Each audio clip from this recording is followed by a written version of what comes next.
Auto Partition is a short form spoken word film that has been created with a range of different voices. And it's mainly a response. It's trying to get the temperature of what British Asians in this country feel about the partition and why we're really still speaking about it. I mean, as an artist, whenever I've kind of gone to any event or any show about the partition, it seems to be a history that's very much in India, over there, quite disconnected from it, really, in terms of the specifics of what happened and the complexity of it.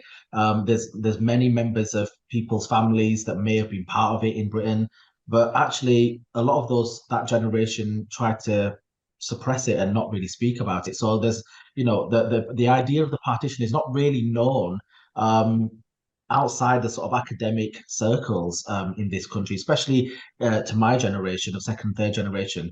And some of most of my friends can't even speak Hindi or Punjabi. They don't understand it. So there's a further disconnect in understanding or even speaking to family members about it. So the auto partition is really a response, a British Asian response to the partition, and trying to ask and trying to connect the large history of empire and colonialism, which dates back to the 15th, 16th century in India, and how that's connected to the freedom fighters and how that's connected to the partition and how the eventual migrations from India, in the 50s and 60s in this country, how they actually are connected to partition, but we don't see them in that connected way. We just see them as, as just sort of random Asians that just popped up on the shores of England one day because they were looking for better opportunities. When actually the story is much more complicated than that and much more nuanced than that.